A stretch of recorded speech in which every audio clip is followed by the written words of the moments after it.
We continue to follow breaking news this morning here on CBS Sports HQ. The Broncos finalizing a deal to hire Packers offensive coordinator Nathaniel Hackett to be their next head coach. It's been confirmed by our Josina Anderson. Hackett's been a hot name in the coaching carousel, scheduled to have a second interview with the Jags, instead heading to Denver to replace Vic Fangio. Spent the past 3 seasons running the offense in Green Bay, and before that, the OC in Jacksonville for 3 years. All right, bring on another insider, Jason La Canfora. Jason, what more can you tell us? George Paton here, the first guy to hire a head coach in this cycle so far out in Denver. Yeah, look, there was a lot of interest in Dan Quinn for this job, and George Paton and Dan Quinn worked together at one point in time in Miami, and they considered Dan Quinn strongly for this job. Ultimately, found themselves leaning towards someone who they thought could bring with them offensive institutional knowledge, the ability to develop quarterbacks, the ability to put a productive offensive philosophy, scheme, and game plan in place from day one.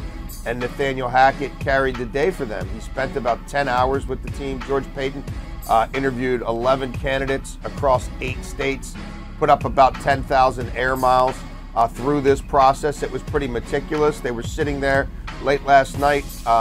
Hackett had the opportunity to interview in Jacksonville.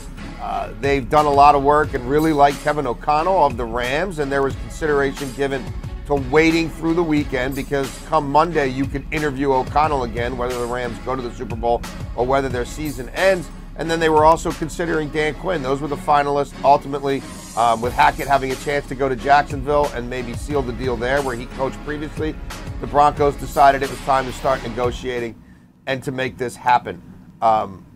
Obviously, people are going to connect dots to Aaron Rodgers. I fully understand that.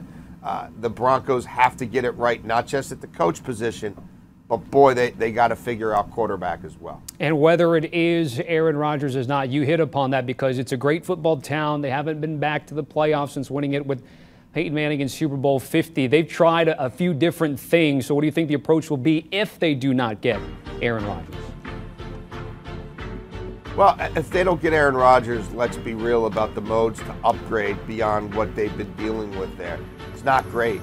You know, you're probably back looking at guys like Teddy Bridgewater, at Locke, who's already there, you know, Gardner Minshew, Mitch Trubisky, Tyrod Taylor. You know, that's going to be that sort of second tier. You know, Russell Wilson, I'm not sure that he's buying Denver with Nathaniel Hackett. I don't know that Sierra is all about Denver, and I don't know that Denver would have the pieces in place to sell Russell Wilson, that team is close to being on the cusp of a Super Bowl.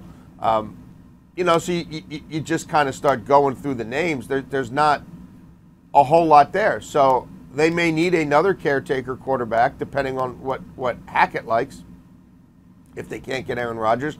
And at the same time, they're going to have to draft again. And I know that hasn't worked very well for them under John Elway, and you know, that lineage hasn't borne any fruit. And this isn't the greatest draft in the world either, but they've got to find a new developmental quarterback too.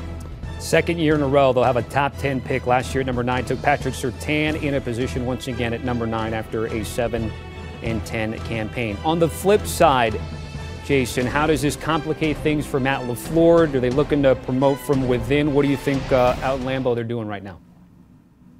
Yeah, I mean, look, it's Matt LaFleur's baby, and if they manage to keep Aaron Rodgers, I think we know that, you know, Aaron Rodgers doesn't need an offensive coordinator to prop him up a whole lot. If he stays there, the scheme stays the same.